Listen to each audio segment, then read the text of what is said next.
Kita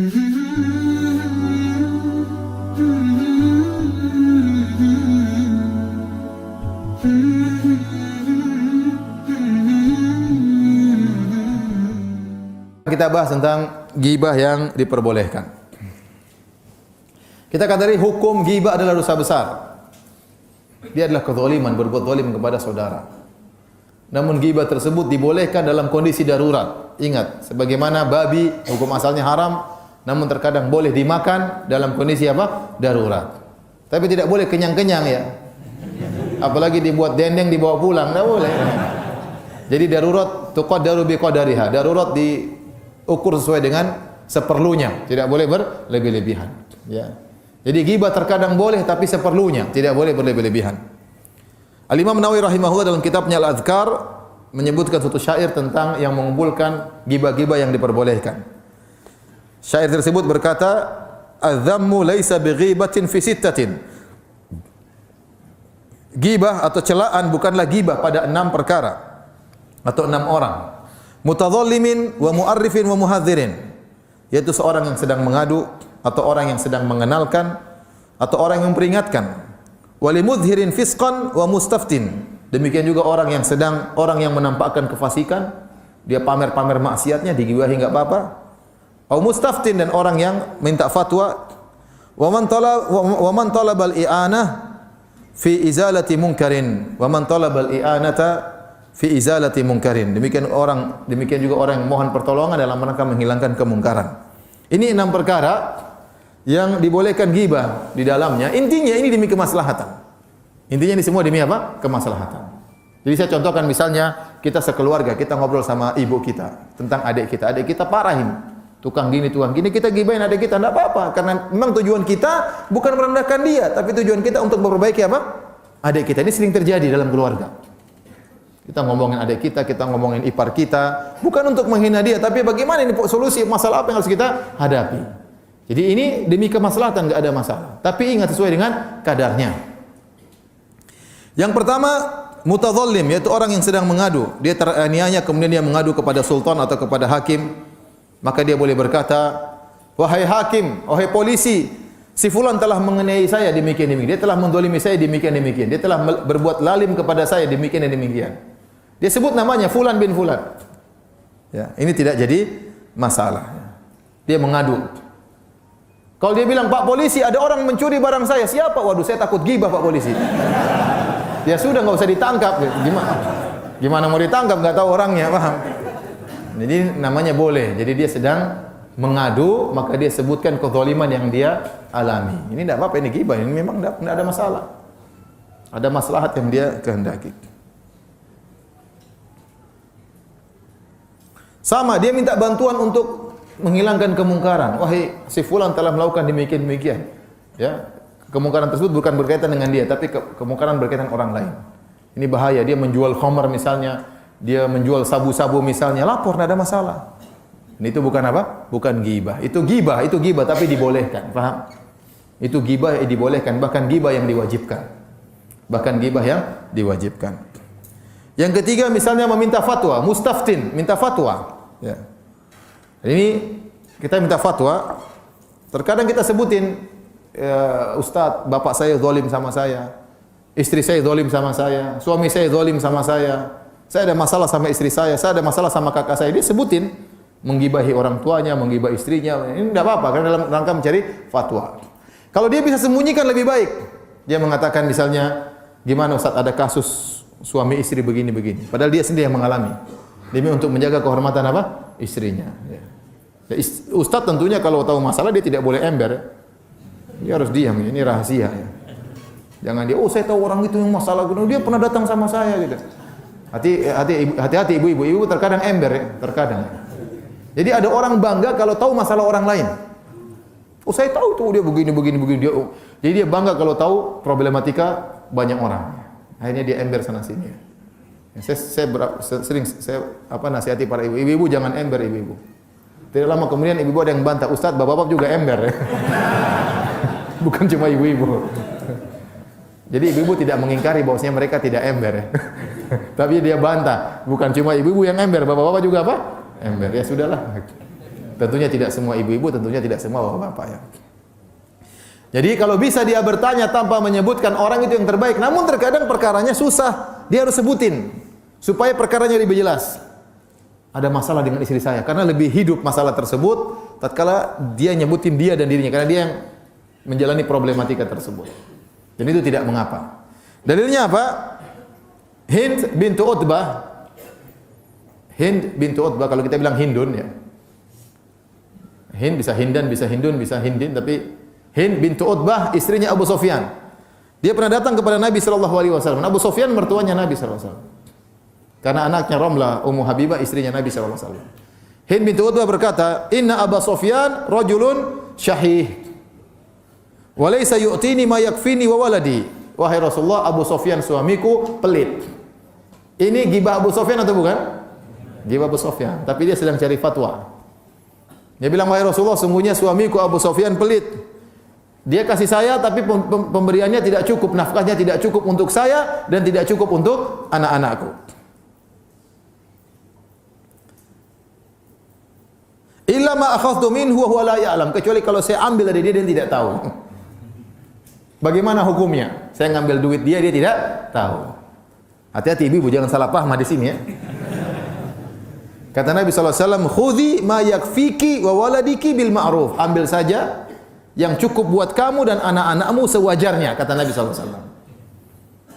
Jangan sampai salah paham, berarti boleh ngambil uang suami meskipun dia tidak tahu. Ini berkaitan dengan suami yang pelit, yang tidak mencukupi keperluan secara ma'ruf. Jangan seorang istri ngambil uang suaminya, kenapa? Dia tidak belikan saya mobil. Oh, itu berlebihan. Enggak harus suami belikan mobil buat istri, enggak harus. Enggak harus. Ngambil duit buat apa? Belikan emas ya? Enggak harus beli emas banyak-banyak ya.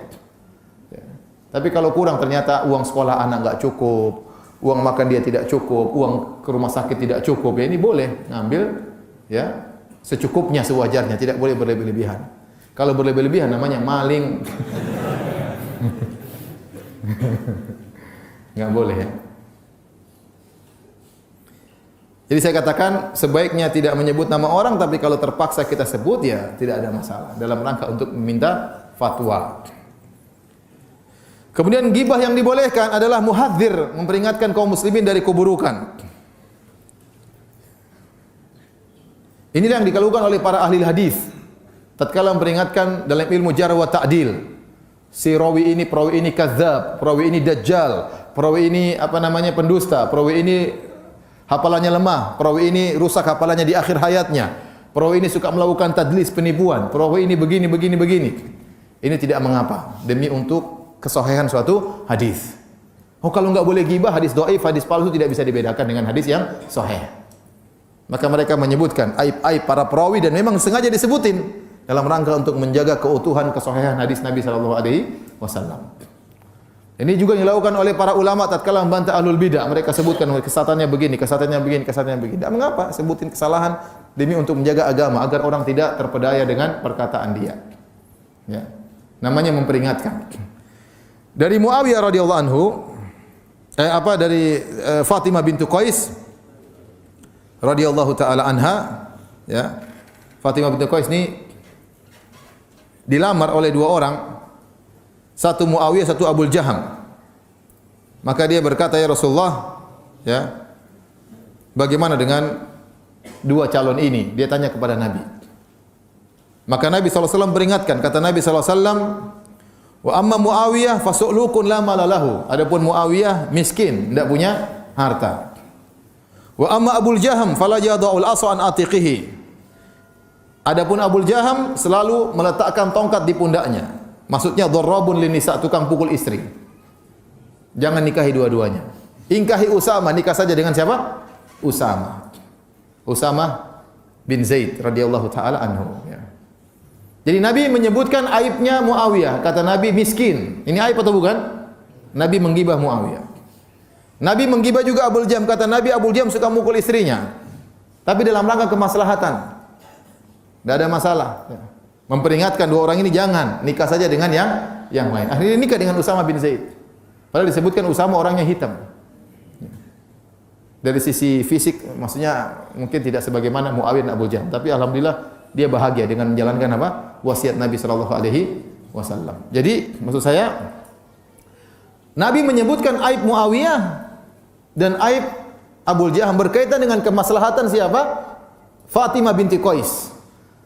Ini Nabi bergibah dalam rangka kemaslahatan satu orang. Bagaimana lagi tentang kemaslahatan umat? Enggak ada masalah, kita dari dulu para ulama sudah membantah kesalahan-kesalahan. Ibnu Taimiyah dalam bukunya membantah berbagai macam kelompok, berbagai macam orang dia bantah. Sebutin namanya dia bantah karena kesalahan. Kalau tidak dibantah, orang tidak tahu kesalahan tersebut. Ya. Tentunya bantah dengan adab, dengan aturan bantahan yang benar, yang kosong dari cacian dan makian. Ya. Bantah yang sewajarnya, bantah yang ya, terkadang kita lihat kesalahan, kalau kita tidak bantah, gimana kita takut ditanya oleh Allah kenapa engkau tidak luruskan? Kita khawatir juga. Tapi kalau kita bantah, banyak yang khawatir.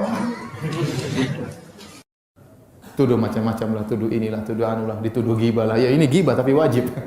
Kita bilang ini ghibah tapi apa? Wajib ya. Tapi itu urusan seorang ustaz dengan Allah Subhanahu wa taala. Apakah dia membantah dalam rangka untuk menghina atau dalam rangka untuk menjelaskan kebenaran, urusan dia dengan Allah Subhanahu wa taala. Kalau dia mau apa namanya? Mau selamat ya sudah, enggak usah bantah-bantah, dia santai saja. Tidak perlu bantah-bantah daripada dicela orang, tapi dia bertanggung jawab di hadapan Allah. Itu kesalahan, kenapa tidak dibenarkan?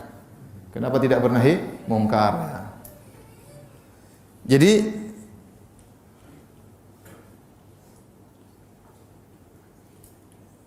Yahya bin Sa'id berkata kepada Malik dan Ats-Tsauri dan Al-Laits bin Sa'ad dan juga Al-Auza'i tentang seorang yang tertuduh berdusta dalam hadis atau seorang perawi yang tidak hafal.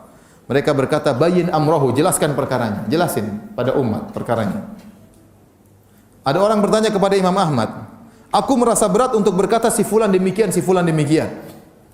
Dia takut menjelaskan kesalahan seorang. Kata Imam Ahmad, "Idza sakatta anta wa sakattu ana, famata ya'riful jahilu sahih minas saqim."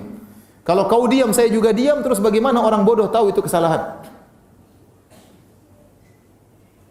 Kalau semuanya diam, terus bagaimana? Kalau semua kesalahan didiamkan, yang beribadah dengan bid'ah, yang beribadah dengan joget-joget tidak ada yang bantah, yang berbicara tentang akidah ngawur tidak ada yang bantah, terus bagaimana masyarakat? Jelaskan dengan adab. Anda dicela masyarakat, biarin aja, itu urusan, tidak ada masalah. Ya. Urusan Anda dengan Allah Subhanahu wa taala. Tugas Anda menjelaskan apa? Kebenaran. Yang kesalahan harus diingatkan.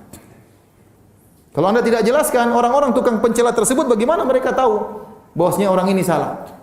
Dan subhanallah, terkadang kita menjelaskan kesalahan, orang-orang itu celah kita, tidak ada masalah. Yang penting dia tahu itu salah. Paham? Yang penting mereka yang tukang celah tadi tahu ini kesalahan, berarti tujuan kita tercapai. Meskipun kita jadi korban misalnya dimaki-maki oleh mereka, enggak ada masalah. Yang penting mereka tahu ini apa? Kesalahan, tidak diikuti. Demikian juga ghibah dibolehkan bagi orang-orang yang menampakkan kefasikan, wa muzhirin fisqan tadi. Orang yang tidak malu-malu, mujahir bil ma'siyah, menampakkan kemaksiatan. Ya, kita bilang tidak ada masalah. Dia buka auratnya di mana-mana, dia berzina, pamer-pamer zina aja, dia minum khamar, main judi, ya, tanpa malu-malu, maka orang ini tidak apa-apa digibahi, ya. Tidak jadi masalah. Apalagi kita untuk memperingatkan orang ini enggak ada masalah.